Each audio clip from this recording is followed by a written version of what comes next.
Ya, pembahasan kali ini adalah tentang puasa.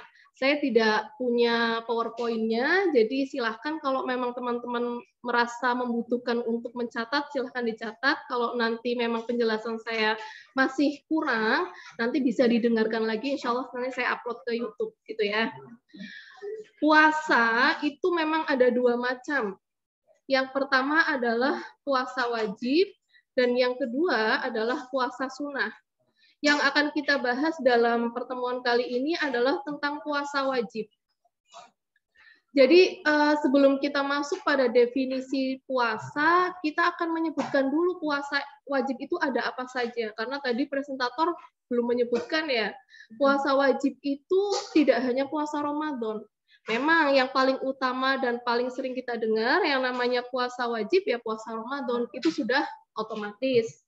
Kemudian ada puasa apa lagi kira-kira? Puasa nazar, ada apa lagi? Puasa kafarot. Kalau puasa qodho itu ya qodhonya puasa wajib. Tapi yang namanya puasa wajib itu ada 3. Yang pertama puasa Ramadan, kemudian puasa nazar, kemudian puasa kafarot. Nah, yang akan kita bahas lebih detail adalah tentang puasa wajib. Yang namanya puasa itu memang menahan ya. Kalau dalam arti bahasanya menahan segala sesuatunya.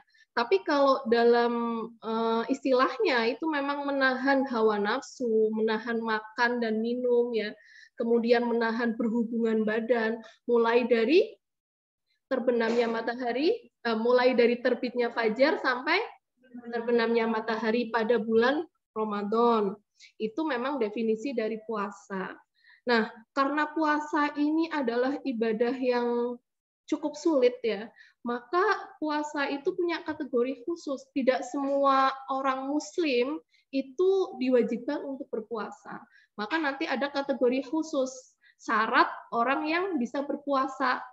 Ya, Islam, kemudian balik, berakal, sudah tamyiz. Artinya kalau sudah tamyiz maka tidak termasuk dari anak-anak. Anak-anak yang belum balik itu ya nggak wajib. Tapi kita harus membiasakan adik-adik kita atau nanti anak-anak kita untuk berpuasa. Jadi anak saya dari usia 5 tahun sudah saya biasakan puasa. Pertama nanti duhur dulu. Nanti kalau sudah duhur kuat, memang anak seperti itu nggak kuat, Bu, nggak kuat. Tapi kita motivasi, kasih hadiah, kasih reward. Itu cara kita untuk mendidik anak gitu ya. Nah, nanti kalau memang sudah kelas 1, nanti sudah bisa full. Bahkan sampai 30 hari anak saya sudah kuat kelas 1 SD. Nah, itu cara kita untuk melatih puasa. Nanti bisa dibaca sendiri ya untuk syarat puasa, kemudian rukun-rukunnya. Kemudian niat. Salah satu rukun dari puasa itu niat. Bedanya antara puasa sunnah dengan puasa wajib terletak pada niatnya. Gitu. Niat ketika puasa wajib itu adalah malam hari saat terbenam matahari sampai menjelang terbitnya fajar. Itu harus niat. Bagaimana kalau kita tidak niat, maka tidak sah puasanya. Contohnya, kamu ketiduran dari asar ya. Saking ngantuknya kamu ketiduran dari asar, bablas sampai subuh. Kamu lupa nggak niat, maka kamu tidak boleh berpuasa karena puasanya tidak sah. Untuk puasa wajib, maka wajib untuk niat malam harinya. Beda dengan puasa sunnah. Puasa sunnah itu kita boleh niat sampai menjelang zuhur. Jadi misalkan kamu bokek nih, kamu bokek nggak punya uang, kebetulan belum sarapan, ya sudahlah saya puasa saja. Itu boleh. Tapi kalau puasa wajib nggak bisa. Harus malam harinya. Maka ketika di kampung-kampung atau di pesantren biasanya para kiainya nyuruh kita 2 kali niat. Pertama niat untuk 1 kali saat bulan Ramadan gitu ya, sekalian 30 hari. Jadi niat untuk 30 hari bulan Ramadan ke depan, kemudian kita ulang niatnya lagi harian gitu. Kalau kok sangat-sangat terpaksa, maka kita sudah dianggap sah puasanya karena sudah niat selama 1 bulan Ramadan sekalian. Itu terkait niat ya. Kemudian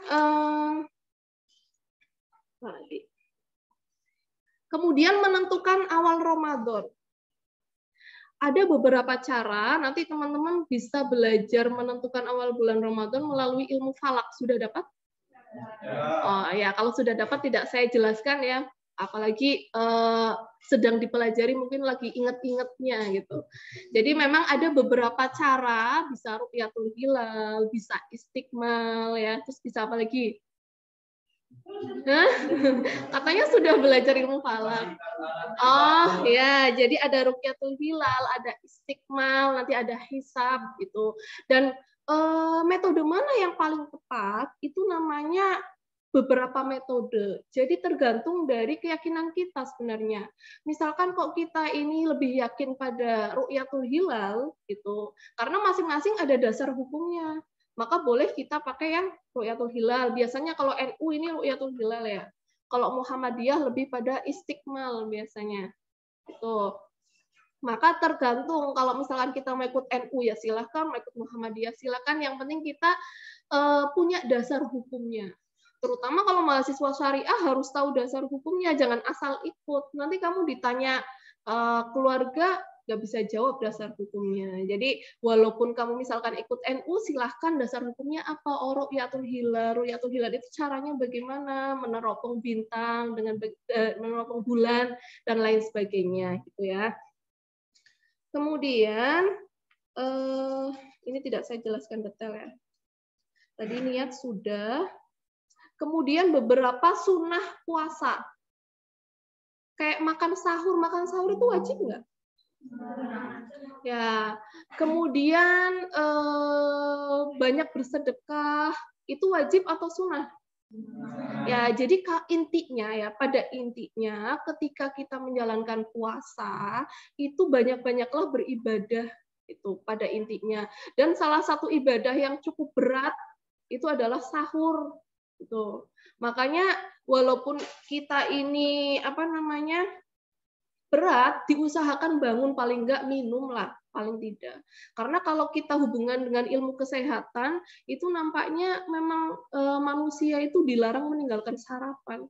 Gitu. Karena efek untuk kesehatan organ tubuhnya itu panjang. Makanya kenapa kok Islam mengatur secara detail ya.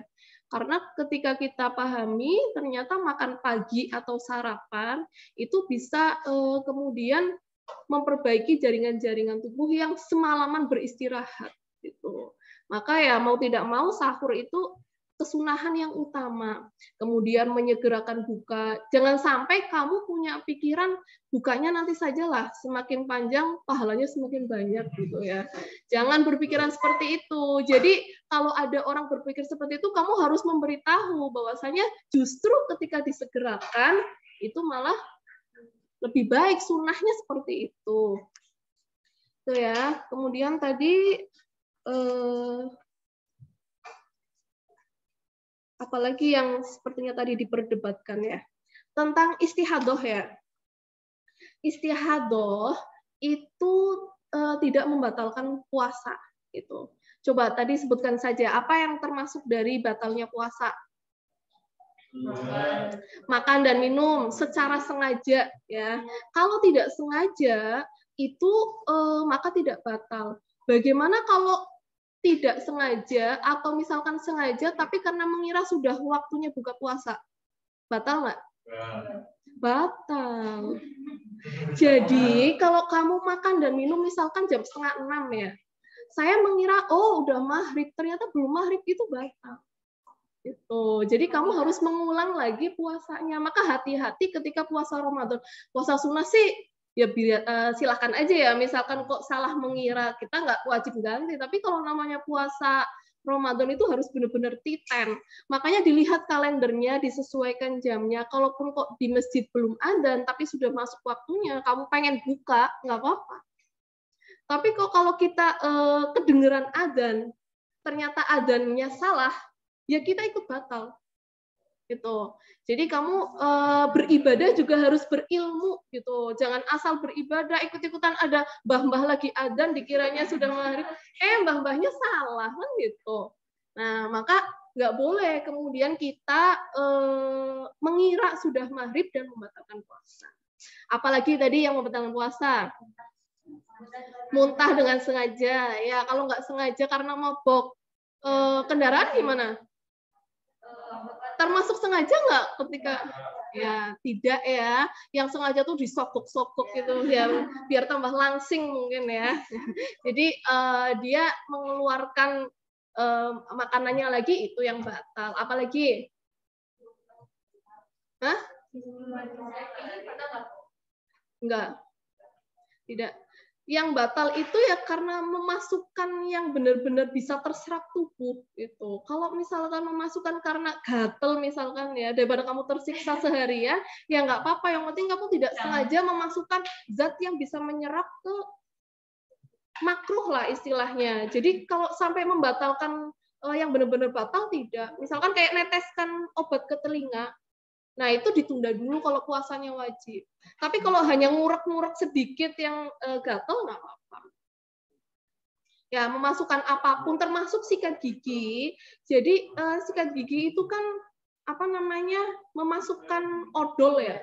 Nah, itu bisa jadi makruh, maka mending nggak usah. Kamu sikat gigi ya sudah ketika setelah sahur, setelah itu ya sudah. Dicium sendiri aromanya sampai maghrib gitu ya, nggak usah sikat gigi lagi. Tuh. Tapi kalau puasa sunnah nggak apa-apa. Kalau puasa sunnah, tapi kalau puasa wajib nggak usah. Ada kuliah lagi nggak? Hah? Oh, tapi kalian kuliah lagi? Kuliah lagi jam 8.30 juga? Jam 10? Ya, cepetan, lanjutkan. Tadi apa lagi ya? Keluar darah haid dan nifas ya. Keluar yang membatalkan itu kalau keluar darah haid benar-benar ini darah haid bukan darah istihadah. Darah haid itu ketika dia itu apa namanya rentangnya 1 sampai 15 hari. Tapi kalau setelah 15 hari masih keluar, maka itu namanya darah istihadah. Mandi besar dulu baru puasa gitu. Begitu pula ketika kamu istihadah sudah 15 hari kok masuk waktunya haid lagi, mungkin kamu nggak sehat reproduksinya ya, kadang ada yang berlanjut terus, itu setelah 15 hari kamu mandi besar lagi, supaya meyakinkan aja sih sebenarnya, nggak wajib, meyakinkan nanti kamu baru dianggap haid lagi, gitu. Itu kalau haid ya. Kalau nifas itu setelah melahirkan. Jadi kalau setelah melahirkan itu ada namanya mandi wiladah, mandi besar wiladah setelah melahirkan. Nanti kamu kalau punya kakak, ibu, kok setelah melahirkan suruh mandi besar dulu. Itu namanya mandi besar wiladah, baru dia masuk ke masa nifas. Tuh, masa nifas kurang lebih berapa hari? Ya, 40, kadang ada yang sampai 60 ya. Jadi nanti setelah selesai nifas, dia baru mandi besar dan boleh untuk puasa. Kemudian melakukan hubungan kelamin. Ini bagi yang sudah menikah maupun tidak menikah, yang namanya berhubungan kelamin. Berhubungan kelamin artinya dia memasukkan alat kelaminnya. Bagaimana kalau tidak sampai memasukkan? Kalau itu menimbulkan syahwat, maka tetap dia batal puasanya. Gitu.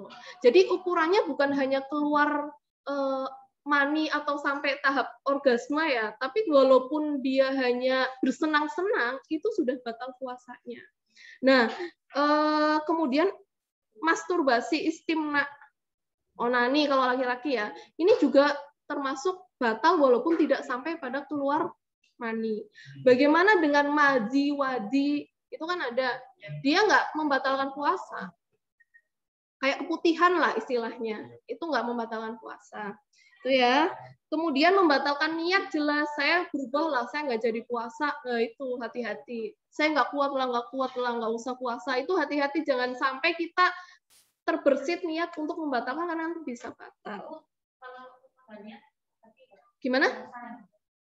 Kalau lupa nggak niat, nggak sah. Kan tadi sudah saya bilang, kalau niat puasa wajib itu wajib sekali niatnya gitu. Bahkan dibatasi waktunya. Nah, itu wajib qodho tadi itu. Yang tidak wajib qodho itu adalah orang yang sudah tua, yang sudah tidak mampu untuk mengganti puasa. Misalkan mbah-mbah usia 70-an lah ya, dia nggak mampu untuk ganti, boleh nggak puasa. Maka dia nanti jadinya qodho, bayar fidyah. Bayar fidyah itu kurang lebih 600 gram. Satu kali nggak puasa. Maka ketika dia 30 hari nggak puasa, kurang lebih 18 kilo beras atau 20 kiloan beras bayarnya ke fakir miskin. Bagaimana dengan ibu hamil dan menyusui? Ibu hamil dan ibu menyusui itu dia boleh nggak puasa. Tapi ada syaratnya, kalau dia khawatir janinnya, justru kalau dia khawatir janinnya kenapa-napa, malah dia justru wajib qadha dan bayar fidyah. Gitu.